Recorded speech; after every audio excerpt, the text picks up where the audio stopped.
Bonjour à tous, c'est Thomas du site rencontreddieu.com. Je suis vraiment très heureux de pouvoir venir vous partager donc quelques trésors de la Torah, quelques perles, quelques joyaux donc de la paracha étudiée donc dans le monde entier, dans la communauté donc des croyants, hein, de tous ceux qui respectent les saintes écritures et qui s'alignent avec la méthodologie d'étude des écritures instaurée donc par les sages d'Israël, suivie par la communauté juive dans le monde entier, et que respectaient et honoraient donc tous les premiers disciples de Yeshua, Jésus, à commencer par Yeshua lui-même, qui respectait et honorait cette méthode d'étude des Écritures qui avait lieu chaque Shabbat, où on étudiait une portion d'Écriture de la Torah. Ce Shabbat du 13 février est étudié donc la paracha Trouma. Trouma signifie donc, c'est un mot hébreu qui signifie don, contribution, offrande. Et donc la portion d'étude de ce Shabbat va de Exode 25 à Exode 27, 19. Alors, cette paracha, elle est très particulière puisqu'elle nous raconte en détail la construction du tabernacle, du Mishkan en hébreu, et de tous ces ustensiles. Donc Moshe va recevoir donc toutes les instructions de Dieu lui-même selon un modèle que Dieu va lui présenter, et donc ils vont construire ce tabernacle en plein désert. Donc cette paracha et les autres parachas qui vont suivre vont s'attarder sur les détails relatifs à la construction de toutes ces choses, et nous on va s'attarder sur la construction notamment de l'arche. C'est assez intéressant de bien constater une chose, c'est que à première vue, à première lecture plutôt, ça a l'air rébarbatif. C'est une paracha sur 2 chapitres en tout cas, et ça continuera après, qui ne fait que parler donc de tous ces détails avec des mesures, toutes sortes de détails techniques au sujet des matériaux utilisés. Donc il y a toute une foison de détails dans cette paracha. Des détails qui, à première vue, oui, peuvent vraiment paraître rébarbatifs. Et c'est là qu'on doit faire attention. Et justement, et se rappeler que c'est toujours là, souvent en tout cas, là où on s'y attend le moins, qu'on trouve les plus grands trésors. Et c'est d'ailleurs un peu ce que disent les sages d'Israël dans une histoire que j'aime beaucoup. Une histoire toute simple qui nous parle d'un homme à pied, sur sa route, il marche sur une route qui est vraiment plane, et au beau milieu, il voit un caillou. Alors, il y a 2 types de comportements. Il y a le premier comportement qui consiste à dire « Mais qu'est-ce que c'est que ce caillou au milieu de ce chemin ?» Et il arrive, il donne un coup de pied dedans, et le caillou, il valse dans le décor, et la personne a continué sa route. Et puis, il y a un deuxième type de personne qui, voyant ce caillou, dit « Tiens, mais qu'est-ce que ce caillou fait là ?» Et il va pour le mettre dans le décor, effectivement, il va peut-être pour le déposer ailleurs, mais délicatement, il va quand même regarder un peu plus en détail ce caillou en le prenant. Et il voit que en dessous est logé un joyau, un joyau d'une grande valeur, d'une valeur inimaginable. Et c'est un peu comme ça avec la Torah. C'est-à-dire que dans la Torah, dans notre lecture de la Torah, on tombe parfois sur des cailloux.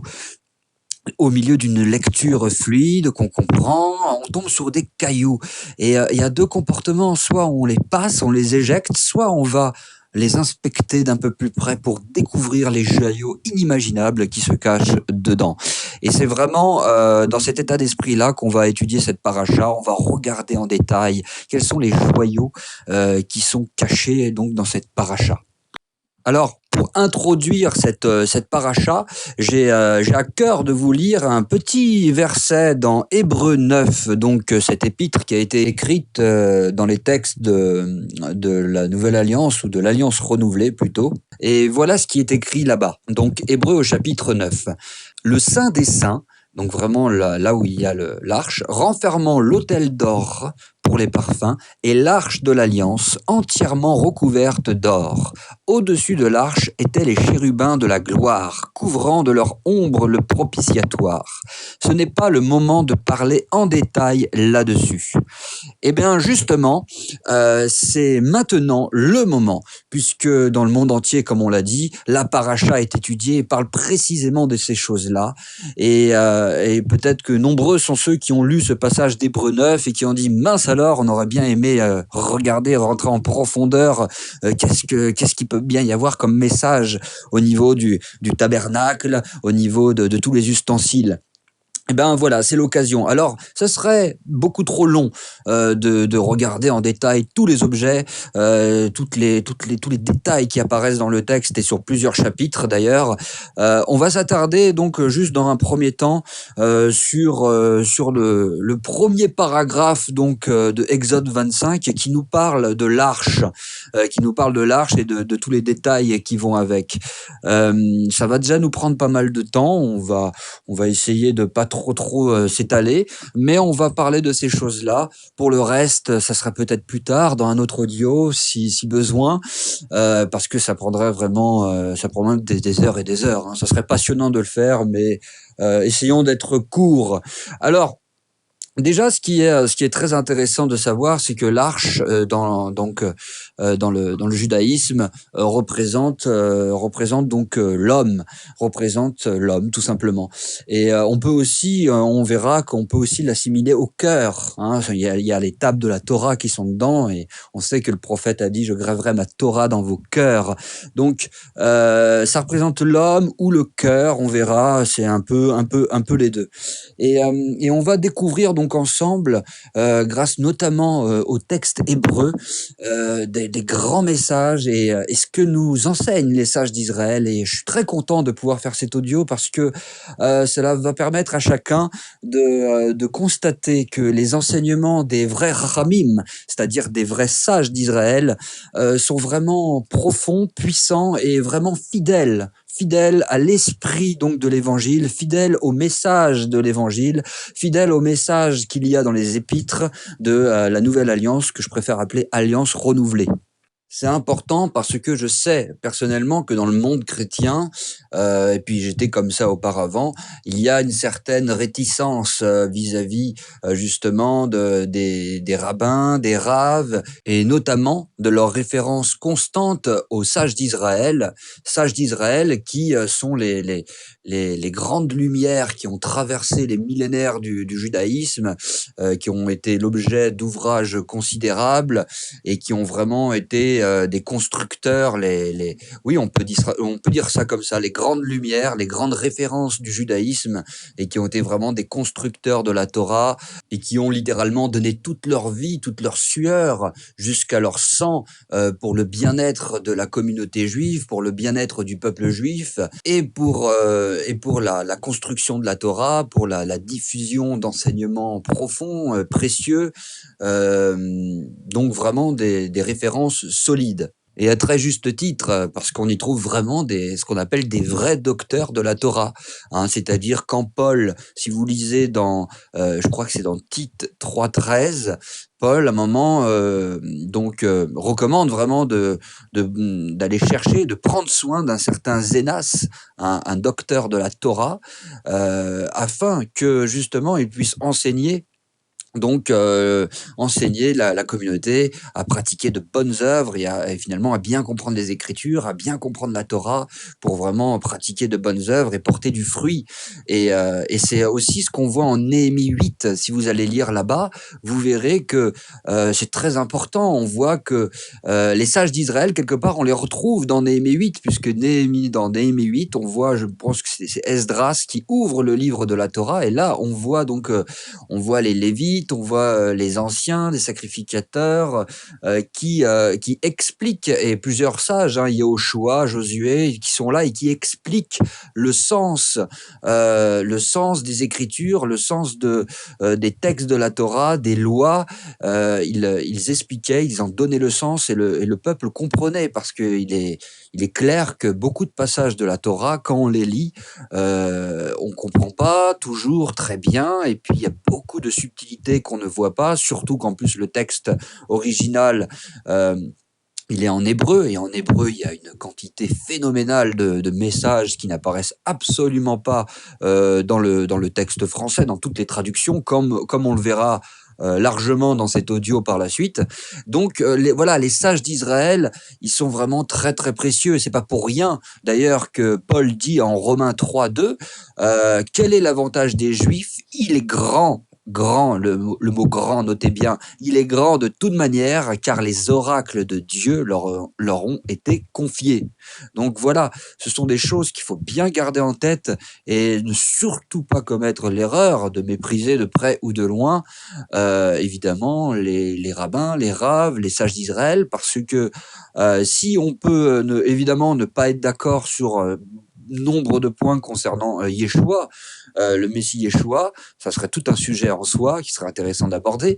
Mais mis à part cela, quand il s'agit de la Torah pure, de la saine doctrine elle-même, ils ont des enseignements d'une qualité phénoménale. Ce n'est pas sans raison d'ailleurs que Yeshua lui-même, dans les évangiles, dans Matthieu 23 exactement, dira en parlant des scribes, les scribes sont assis dans la chair de Moïse, faites donc et observez tout ce qu'ils vous disent. Donc on voit bien là Yeshua lui-même en train d'approuver. Et si on regarde, on parlait de Néhémie 8 tout à l'heure, Esdras par exemple, c'était un scribe. Et la parole dit dans Esdras 7 d'ailleurs, la parole dit bien que Esdras, sacrificateur et scribe, versait dans la Torah du Dieu des cieux. Et voilà. Et donc dans le judaïsme, évidemment, ces choses-là se sont transmises de génération en génération. Et aujourd'hui encore, on a accès à ces sources formidables. Donc voilà, et vous allez voir que les enseignements des sages sont vraiment précieux, très très précieux, si on veut vraiment comprendre les saintes lettres de Dieu. Ils ont été établis par Dieu lui-même, et ça serait vraiment dommage et bête même de les mépriser, de les rejeter. Ça serait une grande et dramatique erreur. C'est comme ça que toutes sortes de fausses interprétations, de fausses doctrines sont aussi venues. Parce que quand on s'éloigne quand même de ceux à qui les oracles de Dieu ont justement été confiés, et capables de les expliquer avec le texte source, on peut en arriver à toutes sortes de fausses interprétations et croire qu'on est sur le bon chemin, alors qu'en fait on a complètement dérivé. Alors je comprends qu'on puisse avoir certaines réticences, certains a priori, tant c'est nouveau, mais il faut se rappeler de la petite histoire du début, cet homme qui marche, qui voit un petit caillou sur sa route, ne faisons pas partie de ceux qui vont donner un coup de pied dedans, mais sachons l'inspecter d'un peu plus près, et vous verrez que c'est pareil aussi avec les enseignements des sages d'Israël. Il y a de véritables joyaux, de véritables trésors logés sous ce petit caillou. Et pour quiconque a pris la peine un peu de rentrer dans les enseignements des sages d'Israël, force est de constater que non seulement c'est fidèle à l'esprit de la Torah, à l'esprit de l'Évangile et de l'enseignement de Yeshua, mais c'est aussi rempli de bénédictions pour comprendre mieux les Saintes Écritures, notamment la Torah. Donc voilà pour cette longue mais nécessaire introduction. Alors, on va se poser plusieurs questions et on va essayer d'y répondre ensemble. Relisons donc ensemble le premier verset qu'on va étudier. Donc, on est à Exode 25, verset 10. Ils feront une arche de bois d'acacia. Sa longueur sera de 2 coudées et demie, sa largeur d'1 coudée et demie et sa hauteur d'1 coudée et demie. La première question qu'on va se poser, c'est pourquoi l'arche est en bois donc de shittim dans le texte hébreu d'acacia. C'est écrit dans nos textes, ça peut être du cèdre ou de l'acacia, je ne saurais pas dire exactement, ça a été traduit par acacia, d'autres disent que c'est du cèdre. En tout cas, le mot hébreu c'est shittim. Alors, la première question qu'on va se poser, c'est pourquoi en bois de shittim? Alors, c'est très intéressant que de regarder que dans le mot shittim, une racine, c'est une racine en hébreu du mot fou, qui se dit donc choté en hébreu, et là, on a le mot donc en bois de shittim, et donc il y a cette racine choté qui veut dire fou. Qu'est-ce que ça nous enseigne? Parce que là, la Torah a voulu insister en prenant ce mot-là. Alors, elle peut prendre beaucoup d'autres mots, parce qu'en hébreu, pour décrire chaque chose, il y a plusieurs mots qui ont une signification profonde, parce que n'oublions pas que l'hébreu c'est la langue sainte, le Lashon HaKodesh, et comme c'est une langue sainte, rien n'est au hasard. Les noms ne sont pas des noms conventionnels, ce sont des noms avec des racines, qui sont pas mis à un endroit pour rien, qui ont des messages profonds derrière, et tout est comme ça dans l'hébreu. Prenons un exemple très simple. Le mot couteau en hébreu, par exemple, se dit sakin. Et le mot danger se dit sakana. Et donc on voit tout de suite le lien qu'il y a entre les deux, danger et couteau. Donc c'est un exemple simple, mais le fait que couteau se dise sakin et danger sakana, à un niveau très simpliste, on peut faire un enseignement. Le couteau, c'est dangereux, attention. Et ben c'est pareil avec beaucoup de choses. Un autre exemple, très simple, le mot sang en hébreu se dit dam et le mot argent se dit damim. Et là encore, on peut faire tout de suite un enseignement, même plusieurs enseignements. Un enseignement serait de se dire, tiens, alors dam, le sang, qu'est-ce que ça représente? On sait que le sang, c'est la vie du corps, comme dit d'autres textes. Et alors pourquoi l'argent se dirait damim? On pourrait en tirer un simple enseignement en disant que ce que le sang est au corps, l'argent l'est au fonctionnement du système, à commencer par nos propres foyers. On le voit bien, dès qu'on manque d'argent, tout de suite, ça devient difficile et certains vont même jusqu'à périr par manque d'argent. Et on voit bien le système économique, s'il y a plus d'argent, c'est une crise économique, ça devient terrible, ça devient la mort. Comme quand il y a plus de sang dans le corps, ça donne la mort. Pareil, un système économique en crash boursier total, ça donne la mort. Et effectivement, dans le concret, ça amène de nombreuses morts, quels qu'en soient les moyens. Un autre lien, peut-être un peu plus vrai que le premier, tout simplement, attention parce que l'amour de l'argent, la cupidité, peut mener à verser beaucoup de sang. On sait qu'il y a beaucoup de gens qui, par cupidité et amour de l'argent, ont fait couler beaucoup de sang et ont du sang sur les mains. Donc on voit vraiment les liens qu'il peut y avoir, les enseignements qui peuvent découler de simples mots comme cela. Alors vous imaginez, c'est comme ça partout dans toute la Torah et en plus, il faut prendre en considération le contexte, en considération l'histoire, les mots sont pas choisis au hasard, ils sont précis. Et c'est vraiment une langue, le texte hébreu est une langue phénoménale.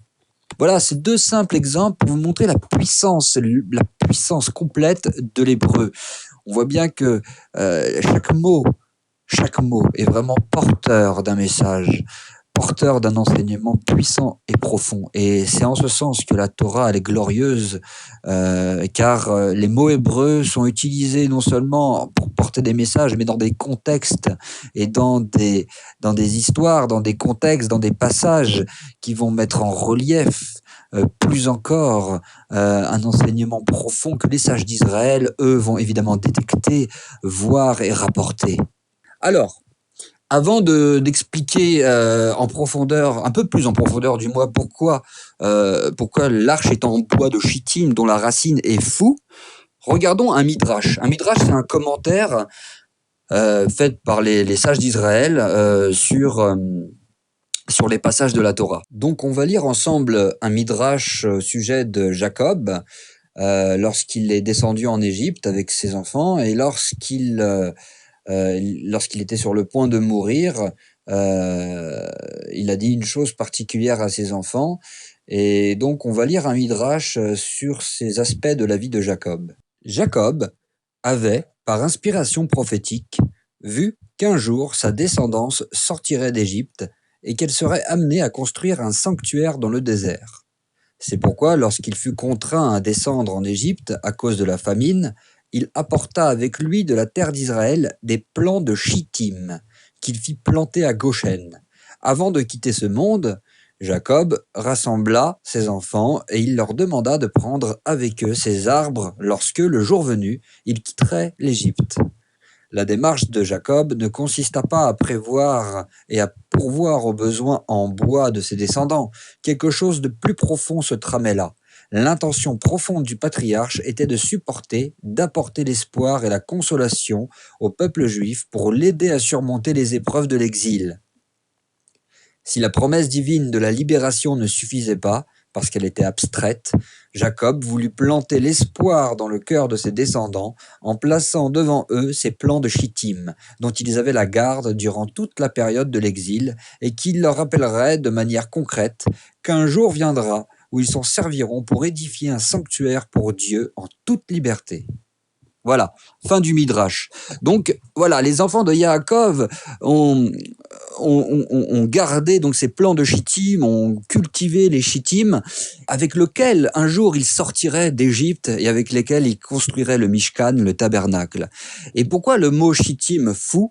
Parce qu'il faut savoir qu'à l'époque, donc ça c'est aussi d'autres commentaires qui le disent, eh ben on les considérait comme des fous à vouloir entretenir ce fol espoir qu'un jour ils seraient délivrés d'Égypte, qu'un jour ils sortiraient, qu'en plus avec ce bois-là ils construiraient le Mishkan, mais quelle histoire à dormir debout, quelle folle histoire. Et donc ils étaient l'objet de raillerie, de moquerie, de méprisance, de mépris, pardon, et on les considérait comme des fous. Et ça nous enseigne que un des fondements, c'est de pouvoir, de bien savoir que si tu veux suivre Dieu, si tu crois en la délivrance, si tu crois dans ces choses-là, tu seras considéré comme un fou.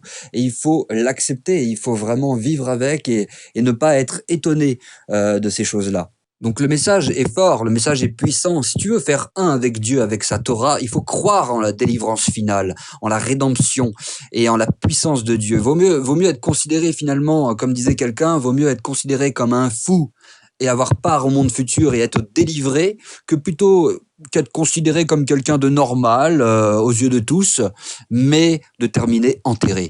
Donc vraiment c'est un des messages assez forts de ce bois de Chittim.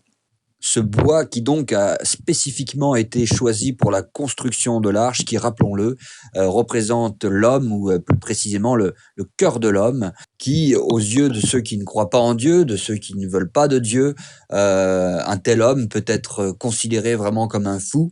Et nous-mêmes, parfois, dans cette folle marche avec le Seigneur, justement, le mot fou revient, car nous-mêmes, dans notre marche avec le Seigneur, il se produit parfois, si ce n'est souvent, de tellement grands miracles, de beaux prodiges, que notre petit cœur a du mal à les appréhender et les considère comme fous. Des fois, on a cette expression qui revient à notre bouche, mais c'est fou ce qui m'arrive.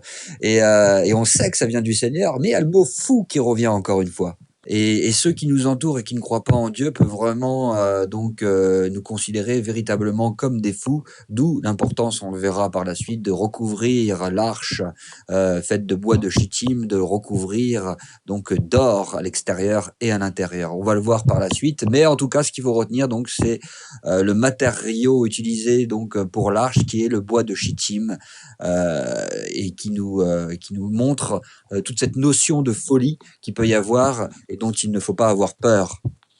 Et on voit d'ailleurs que c'est exactement ce que dit Paul en 1 Corinthiens 3, quand il dit que nul ne s'abuse de lui-même, que nul ne s'abuse. Si quelqu'un parmi vous veut être sage selon ce siècle, qu'il devienne fou afin de devenir sage.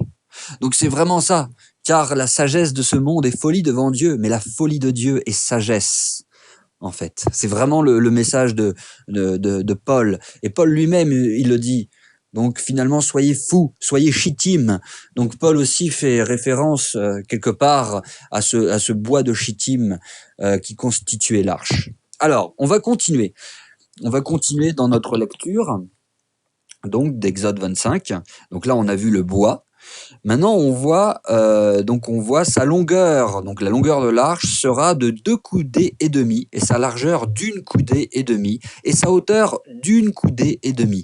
Là aussi, il y a un gros message. On le verra un peu plus tard. Parce que pourquoi des mesures, comme les sages d'Israël disent, des mesures brisées? Ça pourrait très bien être des mesures pleines, 1 coudée, ou enfin 2 coudées, ou 3 coudées. Non, pourquoi des dimensions à moitié comme ça, qu'ils appellent brisées? Bon, ça, on le verra un peu plus tard. On va s'attarder sur le verset 11. Tu la couvriras donc d'or pur, tu la couvriras en dedans et en dehors, et tu y feras une bordure d'or tout autour. Alors on pourrait se poser, mais pourquoi donc ne pas faire directement l'arche en or? Pourquoi la recouvrir d'or pur à l'intérieur et à l'extérieur? Donc on a vu pourquoi l'arche était dans un bois particulier, parce qu'il y a aussi un message profond derrière. Et pourquoi donc la recouvrir d'or pur?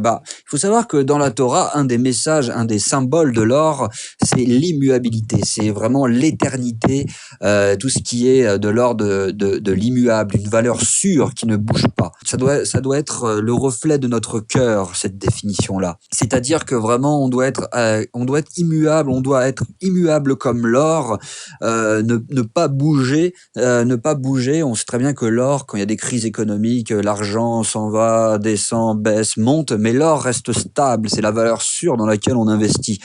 Et on doit être vraiment pareil. C'est-à-dire que concernant notre foi en Dieu, notre marche avec Dieu, concernant l'espoir incroyable de la délivrance finale, de la délivrance qu'on aura tous ceux qui ont cru, qui se sont repentis et qui suivent l'Éternel et son Messie Yeshua, il y a vraiment une délivrance glorieuse qui arrive.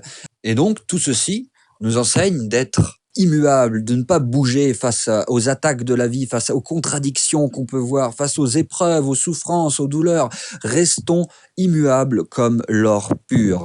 Donc ça, c'est vraiment le message. Ensuite, il y a un mot donc en hébreu qui est très intéressant, le mot hébreu pour « tu la couvriras d'or pur ». Le mot hébreu pour « couvrira », c'est le mot tsafa, qui vient de tsophim. Et tsophim, ça veut dire sentinelle. Il y a aussi une racine de ces mots-là, je sais plus laquelle, mais ça c'est vraiment vérifiable, hein. Il y a aussi une racine qui veut dire espoir. Donc vraiment, tu la couvriras d'or pur, les mots hébreux nous transmettent le message d'espoir et d'immuabilité et d'éternité, avec la notion de sentinelle, tsophim, tu la couvriras. Il y a aussi donc le mot sentinelle qui apparaît. C'est très important, ça doit nous indiquer qu'on doit tous être dans une attitude de sentinelle. C'est ce que nous montrent les textes de la Bible, de Genèse à Apocalypse, nous demandent d'être à chacun, d'être une sentinelle, c'est-à-dire de vraiment être attentif et de connaître les signes des temps, de savoir vraiment où est-ce qu'on en est et de pas vivre d'une manière avec les yeux fermés, en aucun discernement des temps dans lesquels nous sommes, surtout plus que jamais en 2016 avec tout ce qui se passe. Je vous renvoie dans les audios, dans la partie Torah et audio du site où beaucoup de choses ont été dites sur les signes des temps, sur ce qui se passe actuellement.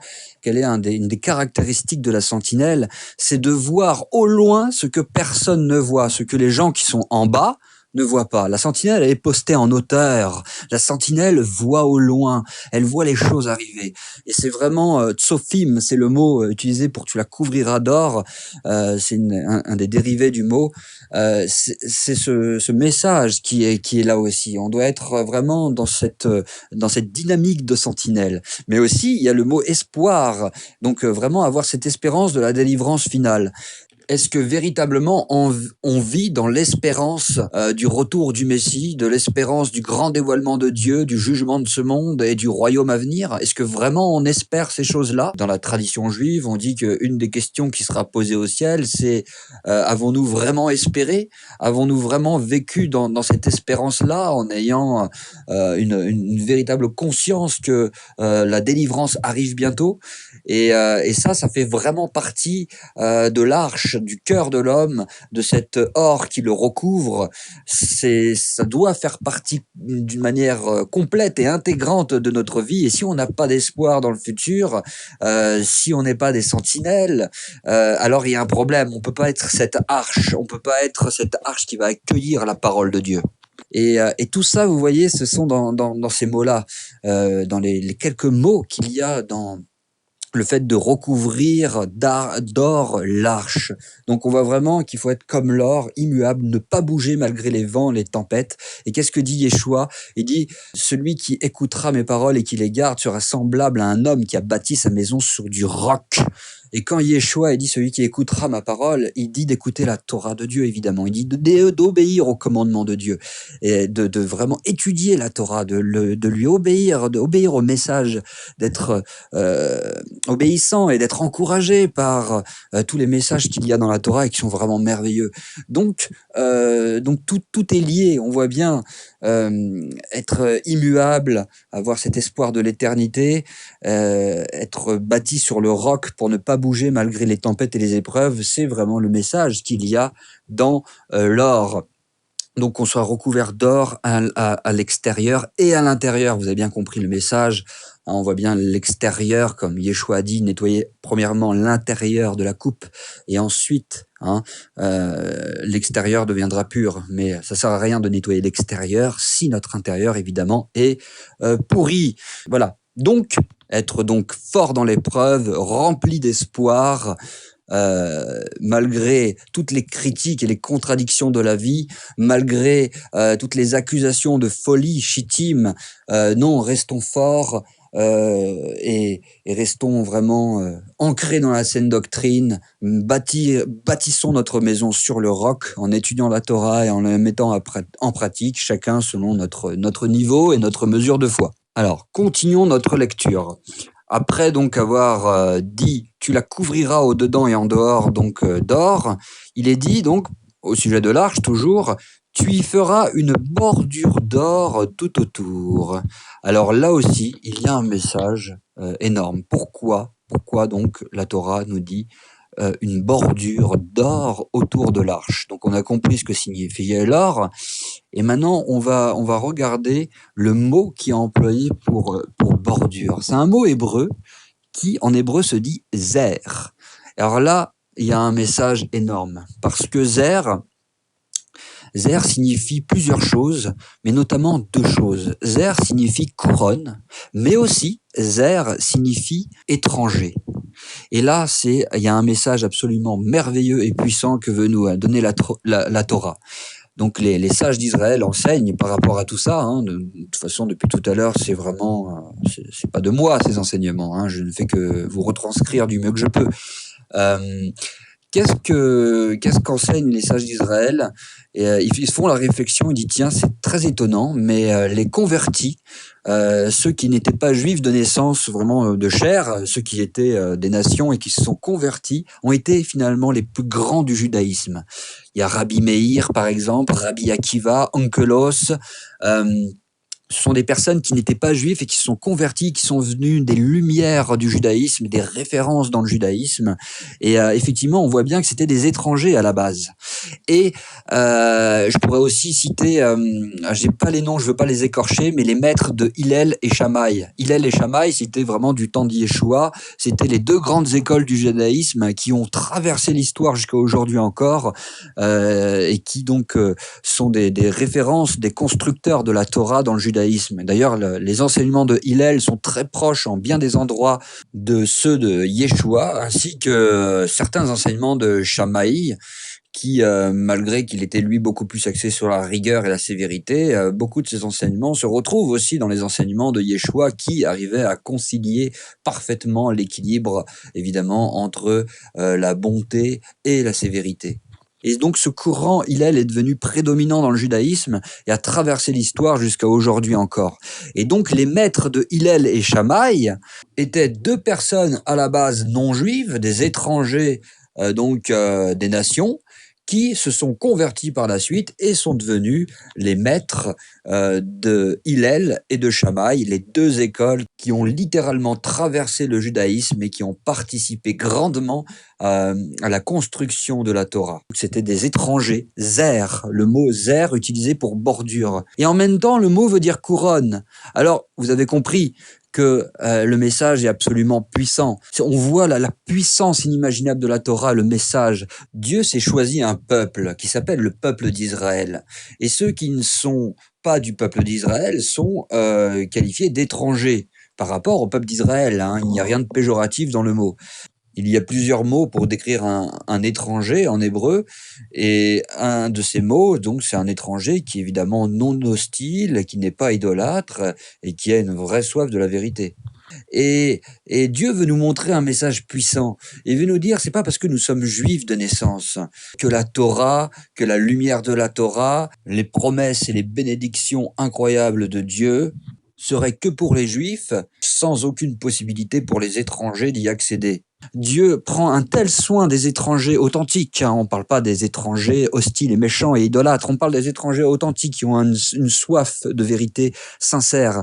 On voit bien que Dieu veut en faire la couronne la couronne, la bordure, la couronne de la Torah, la couronne d'Israël et les constructeurs de la Torah, je dirais même. Et c'est exactement ce qu'on voit, des convertis d'Israël, issus des nations qui ont été les grandes lumières et qui ont vraiment été une couronne pour Israël. Et c'est vraiment un message formidable de voir comment Dieu peut justement avoir ce tel soin des étrangers qu'il en fera même la couronne d'Israël. Évidemment, on parle d'étrangers qui se convertissent et qui prennent position devant Dieu et qui s'engagent à le suivre, hein. Et on voit bien effectivement qu'au travers du passage du juif Yeshua, le Messie d'Israël sur cette terre, il y a plus de 2000 ans, lui, plus que quiconque, a fait d'un nombre considérable de personnes des nations, des lumières, vraiment des constructeurs dans ce monde. Il y a beaucoup de cas, on voit vraiment des personnes qui sont devenues des exemples vivants. Je pense à des personnes comme Derek Prince, comme George Muller, qui a été à l'origine de milliers d'orphelinats, qui a vécu uniquement par la foi. D'ailleurs, il a écrit un formidable ouvrage qui s'appelle L'audace de la foi, où il raconte comment le Dieu d'Israël s'est révélé à lui et l'a utilisé puissamment alors qu'il n'avait aucun argent pour vraiment venir en aide aux orphelins et aux veuves, ce qui est vraiment le cœur de la Torah, ce genre de choses. Une vie de foi, de consécration, de bonté, de compassion, d'amour, c'est le cœur de la Torah. Et c'est vraiment des exemples formidables, comme David Wilkerson aussi. Si on regarde son témoignage de vie, c'est absolument extraordinaire à quel point il est devenu une couronne entre les mains de Dieu. C'est pareil, il est à l'origine de centaines et de centaines de centres pour jeunes drogués, et son témoignage est absolument extraordinaire aussi. Il a été vraiment... ça fait partie des personnes qui sont des lumières dans ce monde, qui ont été des couronnes entre les mains de Dieu et qui ont vraiment sanctifié le nom divin, le nom du Dieu d'Israël. Et on voit bien donc effectivement que Dieu vraiment va recueillir des gens des nations pour en faire vraiment des véritables flambeaux dans le monde. Donc le message qu'il y a aussi derrière tout ça, c'est que quelque part, un véritable croyant, hein, doit avoir un regard vers l'étranger qui lui donne de le considérer comme une potentielle couronne. Parce que tu vois quelqu'un qui est très loin, très éloigné apparemment de la Torah, qui n'est pas du tout apte ou disposé, ne serait-ce de sa culture ou de son pays, de sa religion, à être quelqu'un de grand, si tu le vois comme ça, déjà, il te manque un élément, déjà, c'est pas bon. Tu dois voir l'étranger comme une potentielle couronne, comme quelqu'un qui peut être utilisé avec force par Dieu. Et c'est aussi le message de la Brida d'Acha, où on voit bien que Dieu a choisi les choses faibles du monde pour confondre les fortes. N'est-ce pas exactement le message qu'il y a là dans l'enseignement des sages d'Israël? Donc on voit bien à quel point les textes se complètent les uns les autres, et que les enseignements des sages sont une merveilleuse facette nouvelle qui complète les enseignements évidemment de l'Alliance nouvelle, qui les complète et qui les perfectionne.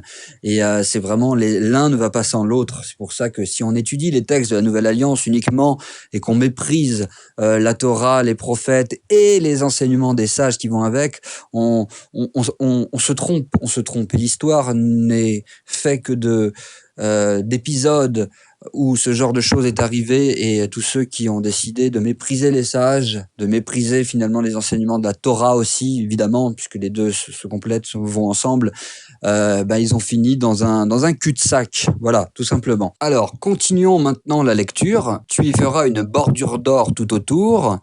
Nous voyons le texte continuer au verset 12. Tu fondras pour elle 4 anneaux d'or et tu les mettras à ses 4 coins. 2 anneaux d'un côté et 2 anneaux de l'autre côté. Alors là, évidemment, vous imaginez, vous le devinez, il y a encore un message assez énorme. Alors le mot hébreu pour anneau se dit tavaot, dont la racine est le mot teva, qui signifie la nature. Et évidemment, le lien il est absolument grandiose encore une fois. Pourquoi la nature ? Et pourquoi 4, le chiffre 4? On va voir que c'est extrêmement lié. Pourquoi? Parce que le chiffre 4 dans la nature, justement, revient en énormément d'endroits, et non des moindres, puisqu'il s'agit de toutes les composantes, finalement, de la nature. Au niveau de l'espace, on parle des 4 points cardinaux. Au niveau du temps, on va parler des 4 saisons.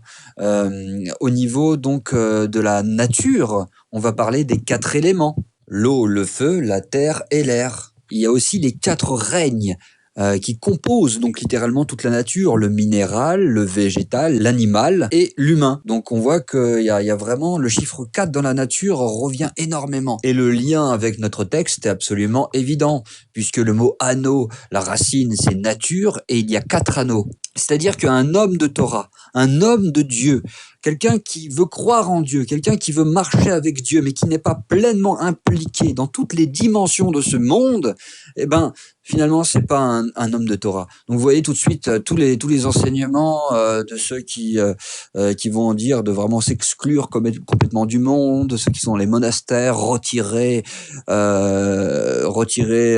du monde pour échapper aux souillures du monde, soi-disant, toutes ces choses-là.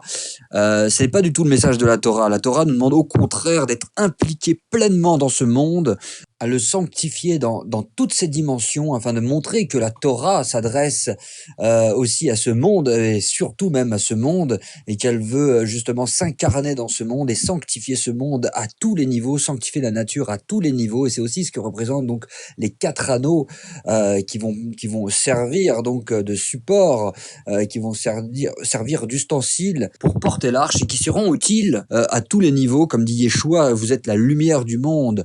On ne cache pas la lumière sous un lit, on la met sur la table afin que ceux qui rentrent voient la lumière. Donc vraiment, c'est le message que retransmet donc ces 4 anneaux et que les sages d'Israël nous donnent. Donc, pour résumer ce qu'on vient de dire, pour être une arche, un réceptacle susceptible d'accueillir la Torah, la parole de Dieu, il faut vraiment être impliqué dans ce monde, ne négliger aucun aspect de ce monde, mais être vraiment comme le modèle des modèles. Et Yeshua, qui on le voit, était pleinement impliqué. Il allait enseigner dans le monde, il allait au milieu des impies, des pécheurs, pour leur montrer la voie. Il allait voir les orphelins, les veuves, les pauvres, il guérissait les malades, il soutenait les faibles, il réconfortait, il exhortait les autres, les uns.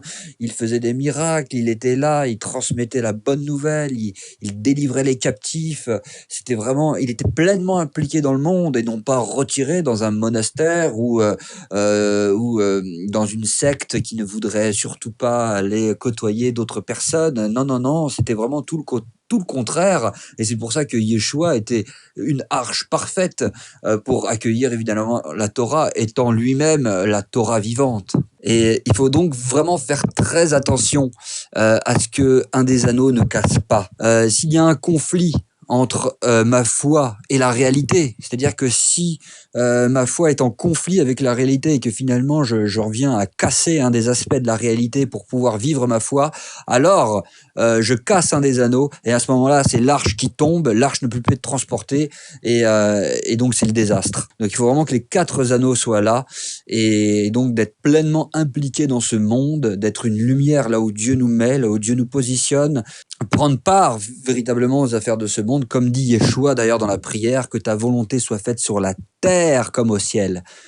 Non, donc voilà, c'est pas uniquement quelque chose de dans le ciel, de spirituel. Non, la Torah, la parole de Dieu doit venir s'incarner dans ce monde, et on doit pas être caché, reclus dans un coin.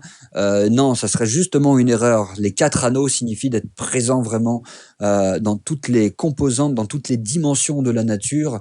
Et sinon, notre foi, notre religion est vaine. La religion de Dieu pure et sans tache, dit la parole, consiste vraiment à visiter les orphelins et les veuves, à se préserver des souillures du monde. Comme dit Yeshua, vous êtes dans le monde, mais vous n'êtes pas du monde, mais vous êtes dans le monde. Allez, répandez ce que vous avez découvert de Dieu, répandez la bonne nouvelle, répandez l'espérance de la délivrance finale, de la résurrection, du pardon des péchés offert en Yeshua, le Mashiach. que par notre vie, nous puissions être un modèle, un exemple par notre comportement et que, si Dieu le permet, que ceux qui sont autour de nous puissent même voir la main de Dieu agir et ainsi découvrir eux-mêmes la puissance de Dieu et sa réalité et à quel point il est vivant et à quel point il est bon et à quel point ses enseignements sont une mine de richesse et d'intelligence et de bénédiction spirituelle inimaginable. Donc voilà, c'est très important de ne pas casser donc un des anneaux au risque de voir l'arche s'effondrer et donc d'être dans l'erreur finalement. Et on voit bien ce qui s'est passé avec des religions qui voyant de la résistance par rapport à leur foi ont commencé à tuer au nom de Dieu et ils ont cassé littéralement un des anneaux de l'arche. Ils n'ont pas accepté d'avoir de l'opposition dans ce monde et ils ont répondu par la force et la haine et ils ont cassé les anneaux.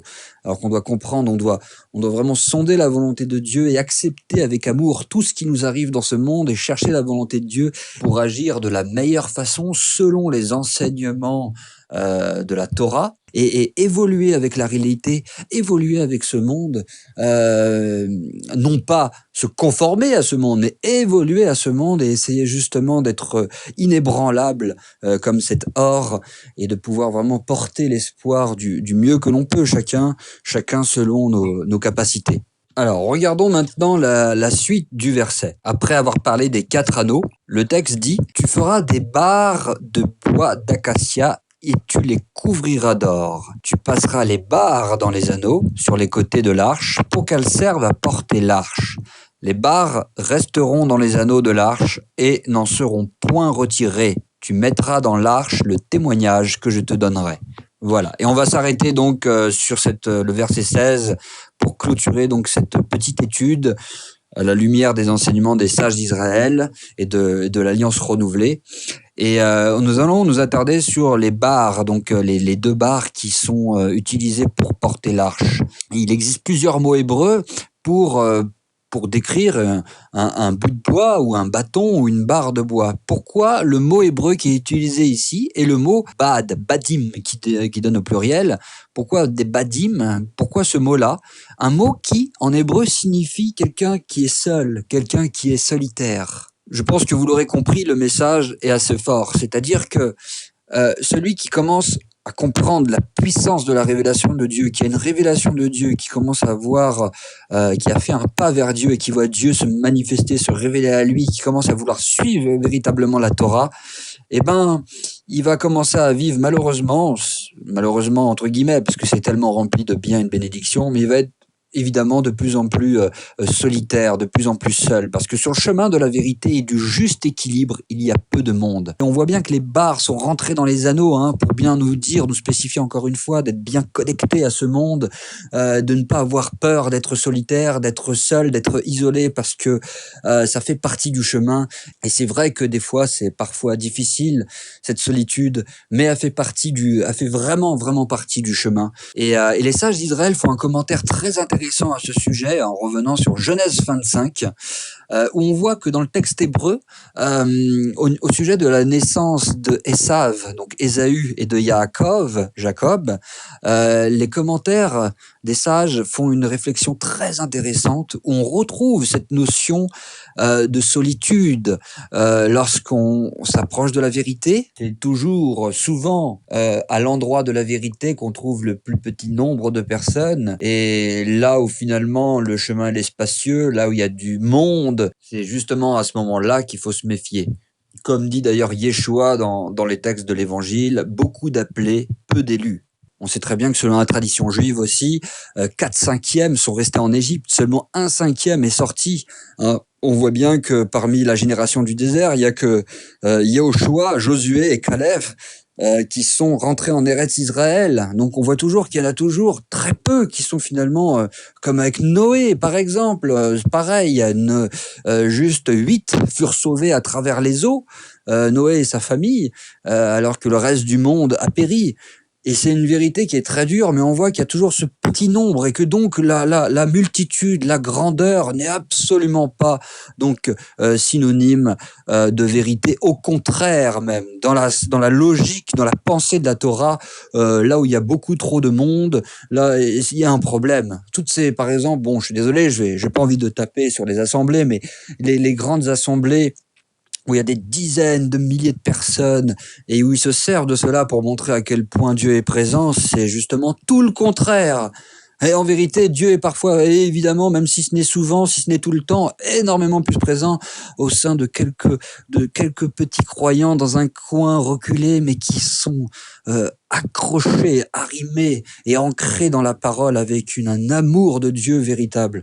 Et Dieu est parfois 1000 fois plus présent dans ces endroits reculés, pauvres, petits. Et donc je reviens à ce commentaire de Genèse 25 qui parle donc de la naissance d'Ésav, Ésaü et de Yaakov. Le premier sortit entièrement donc roux comme un manteau de poil et on lui donna le nom d'Ésav. Là, les commentaires d'Israël remarquent, tiens, on lui donna, donc c'est un mot qui est pluriel. C'est-à-dire, il au pluriel. Donc, plusieurs personnes donc étaient là à sa naissance. Il y avait donc du monde. Ça représente le monde. Il au pluriel. On lui donna le nom d'Ésav. Ensuite, son frère, Yaakov, dont la main tenait le talon d'Ésav, il sortit. Et on lui donna le nom de Yaakov. Dans le texte français, on ne voit pas. Mais en hébreu, c'est plus un pluriel, c'est d'un seul coup un singulier. Il n'y a plus qu'une seule personne qui lui donne le nom de Yaakov. Et donc, les commentaires remarquent cette anomalie, les sages, et en découle un enseignement qui est celui qu'on vient de dire. Et Yaakov, il y a d'autres versets qui montrent que la vérité était avec Yaakov. Et donc on voit bien, précisément dans ce verset de Genèse 25, on voit bien qu'encore une fois, la Torah nous montre ce message. Ésav représente la majorité. Oh, il n'y a pas de problème avec lui. C'est bien, on va être avec lui. C'est quelqu'un qui est finalement irreligieux. Quelqu'un qui même qui a une certaine rébellion, qui ne veut pas suivre la parole de Dieu, qui ne veut pas s'accrocher à Dieu, qui ne veut pas ces choses-là, qui veut vivre dans le monde, jouir du monde, profiter du monde, toutes ces choses-là. Et ça, c'est la majorité qui ne veut pas s'accrocher, à être fidèle à la parole de Dieu, être fidèle au peuple de Dieu aussi. C'est important, ça aussi, la fidélité, l'amour du peuple de Dieu. Ça, c'est très, très important. Et là, on voit bien que dans ce simple commentaire de Genèse 25, on voit que cette réalité est parfaitement expliquée par les sages d'Israël. Yaakov, qui représente la vérité, le mot hébreu, c'est un il. Ils lui ont donné le nom de Yaakov et c'est le il au singulier. Tandis que pour Ésav, c'est au pluriel, comme s'ils étaient plusieurs à lui donner pour Ésav. Et pour Yaakov, d'un seul coup, il n'y a plus qu'une seule personne. Pourquoi ? Parce que Yaakov représente la vérité, représente le peuple d'Israël, de qui est sorti le Mashiach et qui reviendra bientôt, et représente la Torah, la vérité émette. Donc ça, c'est vraiment un message glorieux qu'il y a au niveau des barres et du mot hébreu bad qui est employé donc pour signifier attention, oui, le chemin de la vérité est étroit, tu seras seul, tu seras probablement très seul, isolé, on va pas te comprendre, on te traitera de fou, on se raillera de toi, mais résiste et finalement donc cette arche nous donne tous ces messages qui sont absolument glorieux et merveilleux. Et c'est pour ça aussi, on avait dit au début de l'enseignement, c'est pour ça aussi que les mesures sont des mesures, comme disent les sages, sont des mesures brisées. Une coudée et demie, 2 coudées et demie. Pourquoi ? Parce que justement sur ce chemin, sache que tu vas être brisé, parce que toutes les luttes, que ce soit contre l'extérieur, mais aussi contre le Yetzer Hara, c'est-à-dire notre mauvais penchant, contre la chair, toutes ces luttes dans le chemin de Dieu, on va être brisé régulièrement. Et ça, il faut l'accepter aussi. C'est une vérité. On va passer par des douleurs, par des difficultés qui vont revêtir diverses formes. Mais ce sont des choses qu'il faut vraiment comprendre et ne pas rejeter. Et ça fait vraiment partie du chemin, cette solitude, ces railleries, tous ces mensonges, toutes ces calomnies, toutes sortes de choses mauvaises qu'on peut dire à votre sujet, tout en vous qualifiant de fou, finalement, par rapport au chemin que vous êtes en train de suivre, qui consiste à se rapprocher de la Torah, mettre en pratique sérieusement, véritablement les commandements de Dieu et à aimer le peuple d'Israël, si souvent décrié, calomnié et accusé de toutes sortes de maux par un grand nombre de personnes à travers le monde, comme l'histoire nous l'a montré, et comme aujourd'hui encore la situation en Israël nous le montre. Les textes de la Nouvelle Alliance, d'ailleurs, en Hébreux 11 notamment, je pense, nous montrent clairement cette dure réalité du chemin resserré qui mène à la vie éternelle, qui est rempli de bénédictions mais de combats. Lisons ensemble ce qui est dit là-bas en Hébreux 11.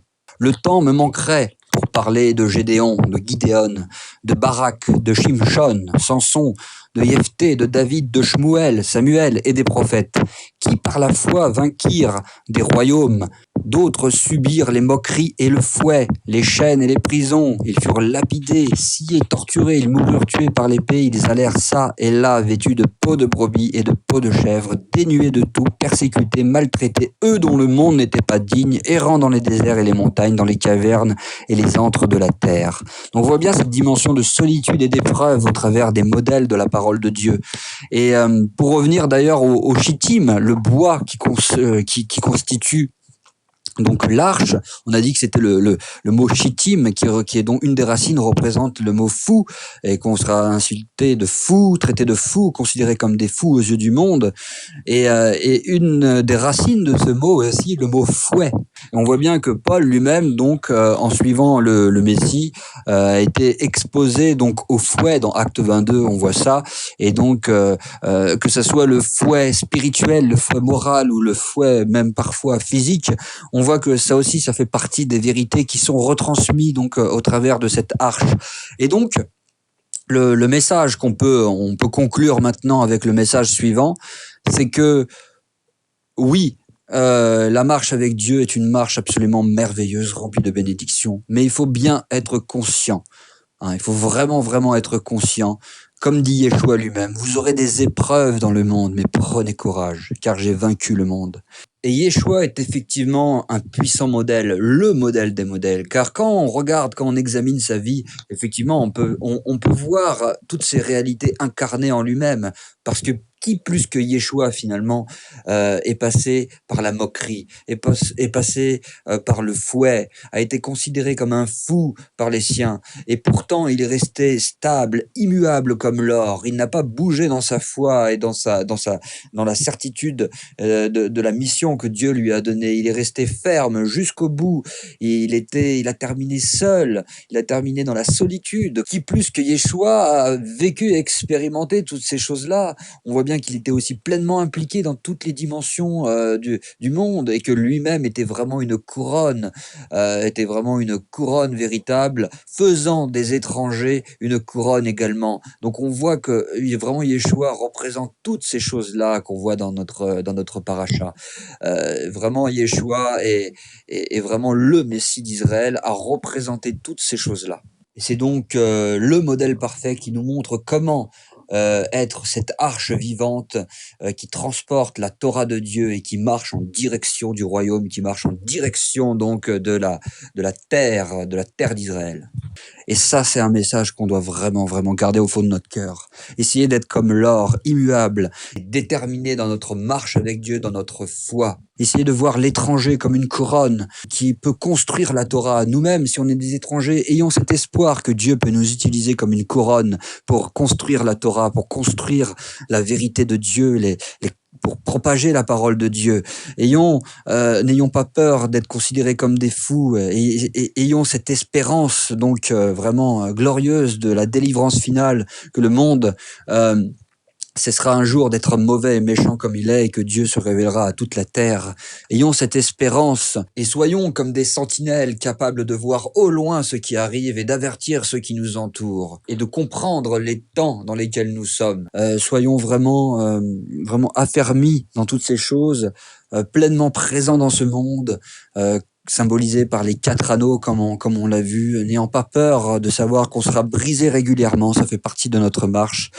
Autant de messages, vous voyez, dans quelques lignes de la paracha, quelques lignes de Exode 25, enseignées par les sages d'Israël, et tellement fidèles à ce que nous trouvons donc dans dans l'alliance renouvelée.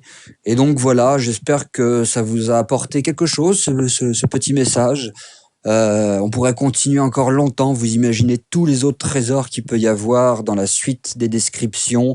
C'est assez énorme, c'est assez beau, c'est assez merveilleux. Et donc, je vais m'arrêter là. Je pense que beaucoup de choses ont déjà été dites, que c'était même beaucoup plus long que prévu. Je pensais vraiment faire ça très, très rapidement, en 10 minutes, un quart d'heure. Bah, je me suis bien trompé, mais c'est pas grave. C'est pas grave du tout, parce que c'était vraiment un plaisir. En tout cas, je me suis personnellement bien régalé avec ces enseignements et je suis heureux de pouvoir vous les partager en espérant que j'ai pu retranscrire les choses le plus clairement possible, sans trop d'erreurs évidemment.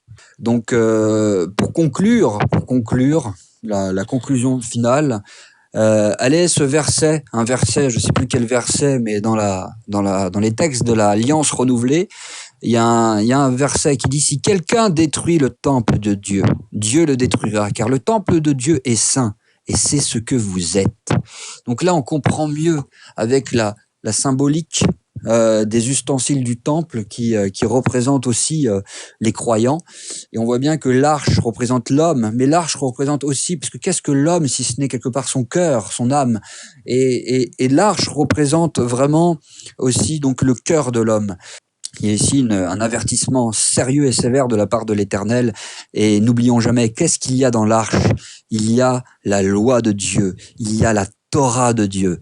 Et là, il y a aussi, il faut insister dessus parce que on sait ce qui se dit dans le monde croyant. Il faut insister là-dessus, que tous ceux qui luttent avec des faux enseignements, de près ou de loin, contre la Torah d'Israël, qui prétendent qu'elle est abolie, en comprenant mal les enseignements de Yeshua, qui n'a rien aboli du tout Yeshua, qui au contraire invite tous les croyants qui se disent disciples de lui, de suivre Dieu, de suivre Hachem en hébreu, de suivre la Torah de Dieu. Il y a un message très grave. Si vous détruisez la Torah, vous êtes en train de détruire le cœur même de ce qu'il y a dans l'arche, c'est-à-dire la loi, la Torah, la loi de Moïse, la loi de Moshe, comme on l'appelle aussi. Et tous ceux qui méprisent ou qui négligent la loi de Moïse en disant que c'est dépassé, vieilli, caduc, sachez que vous êtes là, à ce moment précis, en train de détruire le cœur du Saint des Saints. C'est pas rien, c'est quelque chose de très très grave. Détruire le cœur du Saint des Saints, c'est quelque chose qui pourra vous apporter des ennuis inimaginables. Et le message de Dieu est clair: si vous détruisez ce genre de choses, attention, prenez garde. Prenez garde. Et ça, c'est vraiment le message de Dieu, car le temple de Dieu est saint. Si quelqu'un détruit le temple de Dieu, Dieu le détruira. Donc là, il y a aussi un message vraiment, un message d'avertissement de la part du Seigneur, de l'Éternel des armées. Et c'est vraiment, faut pas prendre ces choses-là à la légère, parce que Dieu ne laisse rien passer. Il sonde toutes choses, il voit les plans de chacun, les desseins de chacun, et la rétribution arrivera tôt ou tard. Donc, faut vraiment, vraiment faire attention et et demander au Seigneur de nous remplir de crainte et d'amour pour sa parole. Lui demander, il répond fidèlement, il est capable de transformer nos cœurs et il répond, mais il faut lui demander par la prière, lui demander de régulièrement nous donner d'être remplis d'amour pour son peuple, mais aussi évidemment pour la Torah, et vraiment d'être attaché aux Écritures et de les mettre en pratique. Voilà, donc je vais m'arrêter là. J'espère que vous avez passé un bon petit moment et que ça vous a apporté. Et je vous dis à bientôt pour une prochaine paracha, peut-être, si Dieu le permet. Au revoir.